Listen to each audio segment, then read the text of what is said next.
오늘을 살아가는 우리 그리스도인들이 제약이 많습니다. 내 마음대로 안 되는 게 많습니다. 마치 우리가 어린 시절에 주일학교를 다니면서 가장 많이 들었던 이야기의 주인공 가운데 하나인 다니엘, 물론 다윗 이야기도 참 많이 들었지만 다니엘, 엘리야, 다윗은 우리가 어려서부터 많이 들은 주인공들이에요. 그만큼 하나님이 그 주인공들을 통해서 역전의 역사를 일으켰기 때문에 굉장히 친숙한 이름들이죠. 제가 검색을 한번 해봤어요. 인터넷에 역전의 명수를 치니까 역전의 명수가 크게 두 가지가 있더군요. 하나는 역전의 명수라고 하는 영화가 있고, 하나는 군산상고 72년도에 봉황대기에서 군산상고가 17년 만에 봉황대기에 우승자가 됐는데, 그때 군산상고의 닉네임처럼 폐색이 짙었던 구해말, 그거를 역전시켜서 뒤집은 역사를 통해서 그들에게 붙여진 이름이 역전의 명수였는데, 군산상고 고교 야구 때 우리가 야구를 보기 시작했어요. 그리고 나서 그 이후에 전두환 대통령 때 프로야구가 출발하게 됐죠. 그래서 참 재미있게 프로야구를 보았던 기억이 납니다마는, 역전의 명수가 뭘 말합니까? 우리 인생도 반전이 필요하고 역전이 필요하고 폐색이 짙었던 게임을 뒤집을 때 굉장한 그 익사이팅이 있단 말이에요. 왜 그런가? 사람들은 약자에게 뭔가 도움을 주고 싶고 그 약한 사람을 뭔가 응원해 주고 싶은 그런 마음이 있어요. 그래서 사람들은 대부분 강자의 편에 서려고 하는 게 아니라 약자를 도와주고 그가 일어설 수 있기를 원하는 마음이 있어요. 하나님도 아마 그런 마음을 가지고 계신 것 같아요. 약한 자를 들어 강한 자를 부끄럽게 하시고, 하나님이 하시는 일을 보면 정말 세상의 약한 자와 보잘것없는 자와 그 모든 환경이 열악한 자를 하나님이 들어 사용하시는 거예요. 그에게 놀랍게 하나님이 은혜를 베푸셔서 역전의 은혜를 입혀주시는 하나님이시다. 여러분, 이걸 생각하면 우리가 뭘 생각합니까? 하나님이 정의의 편에서 역사하신다는 거예요. 세상 논리는 힘의 논리예요. 힘 있는 사람이 이겨요. 그리고 힘이 강한 자가 이기는 것처럼 보여요. 근데 하나님의 논리는 약한 자가 이겨요. 부족한 것 같은데 하나님이 그 사람을 능력 주셔서 일으키셔요. 사무엘 하서에서도 보면 뭐라고 말하느냐면, 하나님은 우리를 마치 거름더미와 같은 그 쓰레기장에서 건지셔서 왕들과 함께 앉게 하셨다 그래요. 여러분, 우리가 하나님의 은총을 입은 것이 무엇입니까? 하나님은 우리 한 사람 한 사람을 기억하시고 내 이름을 하나님이 불러주셔서 이 자리에 나온 거예요. 예배의 자리에 나오는 거예요. 이스라엘 역사를 보면 이스라엘 역사가 막 굉장히 강해서 승리한 것이 아니라 하나님이 그들을 이기게 하심으로 승리하셨다 이거예요. 그런데 이 성경 속에 나타나 있는 수많은 반전의 이 역전의 역사들을 보면 뭐가 제일 먼저 떠오르느냐면, 강한 이집트와 약한 이스라엘 포로민의 히브리 민족의 대결을 우리가 보게 됩니다. 객관적으로 봐서는 히브리 포로민이 이스라엘의 그 힘으로 애굽을 이길 수 있는 그런 능력이 없었어요. 그렇지만 하나님은 약한 자를 들어 강한 자를 부끄럽게 하시는 하나님의 그 능력을 나타내시는데 모세를 하나님이 준비하셔요. 그래서 하나님은 역사를 이루어 가시는데 한 구원자를 준비하시고 그를 준비시켜서 위대한 역사를 써 가시는 분이시다. 그래서 이제 출애굽을 합니다.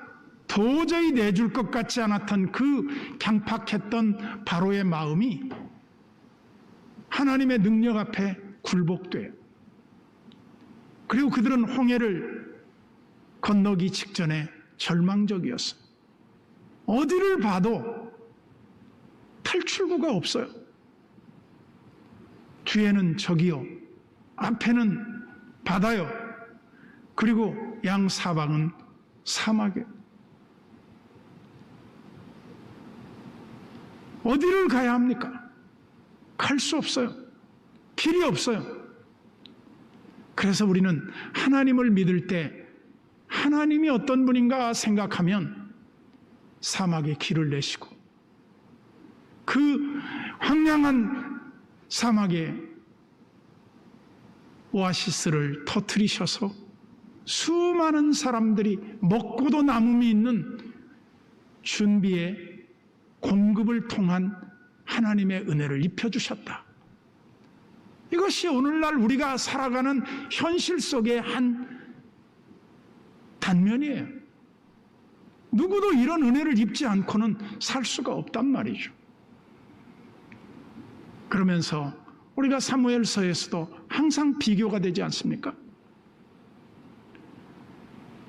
다윗의 가문 일어납니다.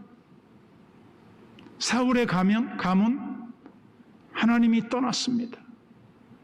점점 잊혀져 가고 망해버립니다. 그러면서 이제 오늘 다니엘서를 보면서 이방의 민족들에게 하나님이 자기를 어떻게 나타내셨는가를 보여줘요. 첫 번째는 다니엘이 아주 어린 나이에 왕실의 훌륭한 지도자들 그 자제들을 포로로 끌려가서 바벨론 사람들이 이용해 먹으려고 그들을 바벨론 학문을 가르칠 때였습니다. 그때 다니엘과 그 친구들은 왕이 내리는 특별한 진미를 먹지 않기로 결심해요. 신앙은 결단이고 습관이에요. 그리고 선택이에요. 내가 어떤 신앙의 습관을 들이느냐, 내가 신앙에 어떤 결단을 갖고 있느냐, 그리고 내가 어떤 습관을 계속 훈련하느냐. 이것은 하나님의 역전의 은혜를 입는 사람들에게 굉장히 필요한 훈련이다. 그리고 다니엘은 맨 먼저 그 친구들과 함께 왕이 내리는 진미를 먹지 않습니다. 음식은 우리의 신앙을 가늠해 볼 수 있는 중요한 하나의 시금석이기도 해요. 우리가 보면 그 사람이 어느 정도 신앙생활을 했는데 그 사람이 무엇을 먹느냐, 무엇을 마시느냐를 보면 그 사람이 어떤 정도의 신앙으로 하나님을 섬기는가를 알 수 있어요. 아무거나 먹고 아무거나 마시고 그러지 않아요. 적어도 자기 통제 능력이 있다 이 말이죠. 이 사람은 하나님을 두려워하는 사람이고 어떠한 정신에서 이 사람은 신앙의 터가 굳어진 사람인가를 다른 사람이 보게 되죠. 이제 느부갓네살 왕 때 보면 포로민들이나 자국민들이나 다 그 두라 평지에 금신상을 만들어 놓고 누구든지 음악 소리가 들리면 그 금신상에게 절하도록 해라. 다른 사람들은 다 엎드려 절을 했는데 다니엘의 친구 세 사람은 절하지 않았어요. 우리가 그때 조금 의문이 있습니다. 이때 다니엘은 어디 있었을까? 모르긴 해도 다니엘은 어디 사무실 안에서 진무를 보고 있었을 거로 보고 있어요. 그러나 다니엘은 하나님이 우리가 시험 당할 쯤에 피할 길을 내셔서 그 위험으로부터 지켜주셨다고 봐요. 그런데 그 금신상에게 절하지 아니한 사람이 고발이 돼요. 왕이여, 왕의 지엄하신 명령이 금신상에게 절하라 했는데 절하지 않는 사람들이 있어서 잡아왔습니다. 보니까 젊은 청년들이에요. 어떻게 보면 이제 청소년이죠. 당돌한 청소년들이 3명이 잡혀온 거죠. 너희들 금신상에 절하지 않았느냐? 예, 절하지 않았습니다. 지금이라도 늦지 않았으니 절하면 용서해 주겠다. 왕이여, 저희는 절하지 않습니다. 아무리 위험이 우리에게 닥쳐도 우리는 하나님을 믿기 때문에 우상 숭배하지 않습니다. 그래, 마지막 기회마저 거절한 그들을 느부갓네살 왕은 그 타는 풀무 속에 화형시켜 버리려고 풀 속에 집어넣습니다.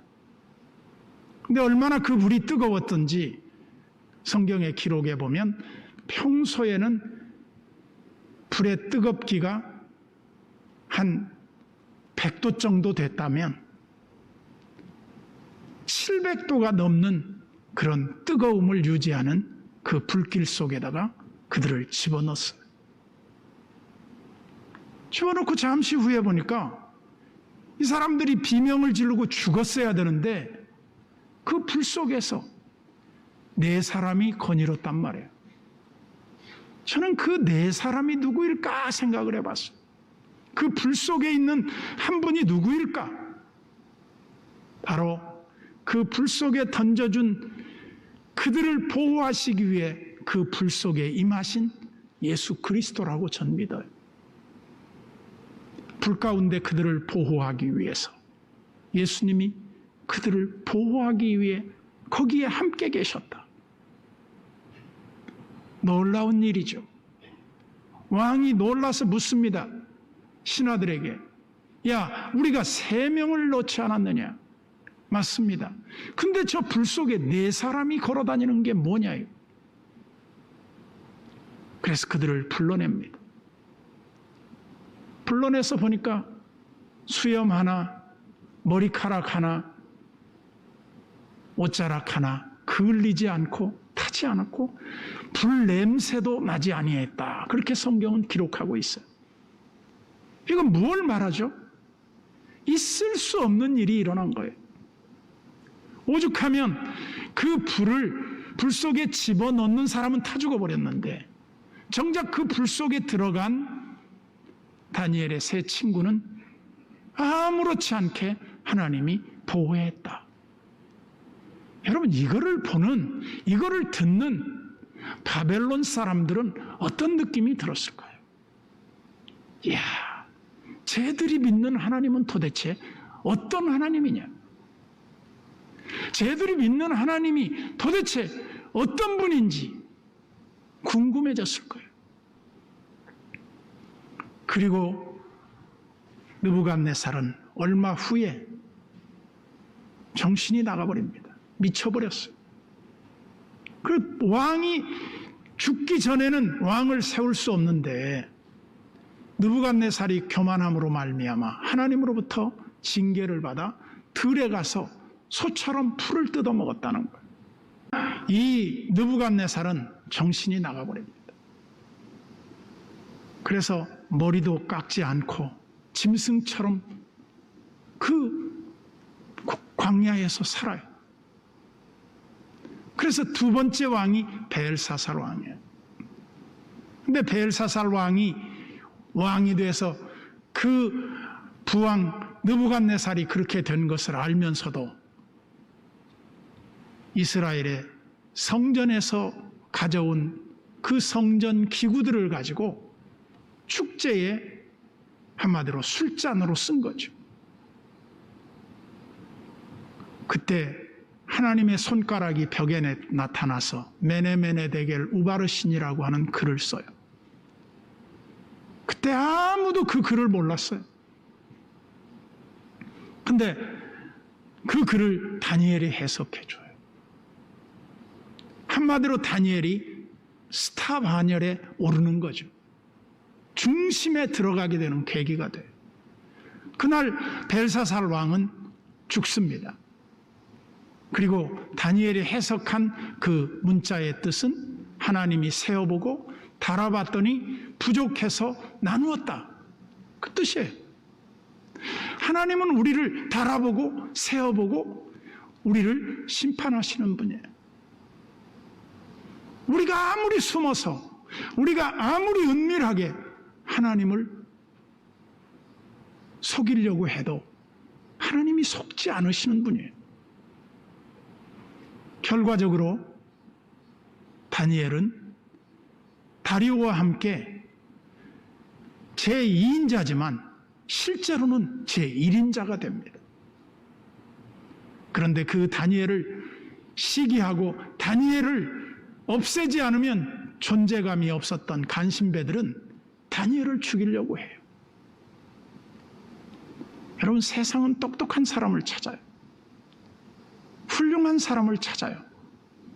그렇지만 하나님은 깨끗한 사람을 찾아요. 하나님은 자기를 경외하는 자를 중요하게 여겨요. 그래서 마침내 다리오 왕이 모든 국사를 펼쳐나갈 때 가장 그 곁에서 지혜롭고 총명한 다니엘이 그 참모가 돼서 모든 것을 다 관장하게 돼. 근데 그걸 꼴보기 싫어했던 간신배들이 다니엘을 제거하려고 하나의 기발한 꾀를 내죠. 그게 뭐냐 하면 오늘 다 읽지 않았지만 다니엘 6장 10절에 보면 이렇게 나와 있습니다.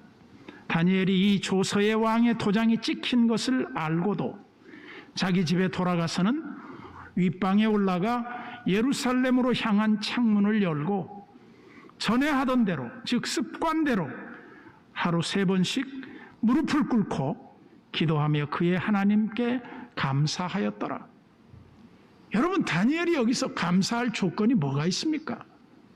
기가 막힌 거죠. 지금 죽음 앞에 서 있는데 뭘 감사합니까?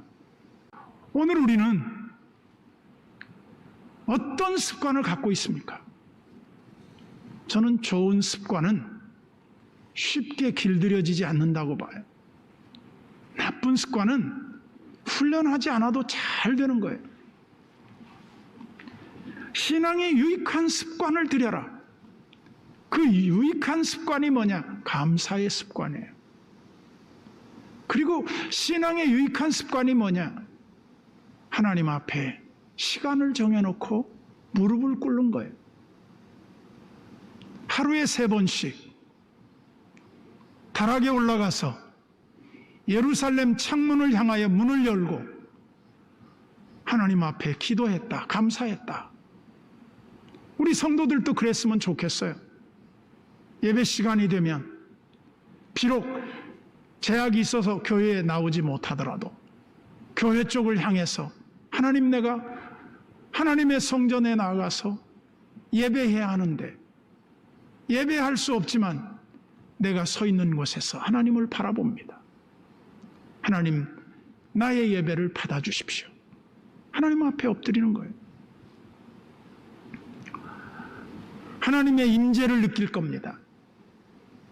하나님이 여러분들과 함께 하시며 여러분들의 삶 속에 패배하는 인생 같았던 우리들에게 반전의 역사를 이루셔. 하나님이 우리를 일으키셔. 제가 자주 인용했잖아요. 그 꽃 파는 할머니의 이야기. 늘 웃고 사는 할머니가 있었다. 할머니는 왜 그렇게 맨날 웃으세요? 아, 저는 하나님을 믿는데 하나님은 그 아들을 죽은 지 3일 만에 부활시키셨잖아요. 그래서 모든 일은 3일을 기다려보기로 했어요. 3일이 지나면 반전이 일어나요. 역전이 일어나요. 폐색이 짙었던 그런 환경이 승리의 환경으로 바뀌어져요. 이거 누가 하느냐? 하나님만이 하시는 거예요. 사람은 할 수 없어요. 오늘을 살아가는 우리 그리스도인들이 하나님의 일하심을 보라. 오늘도 누가 저에게 아침에 시선이라는 노래를 보내주었더라고요. 너의 시선을 주님께 드리고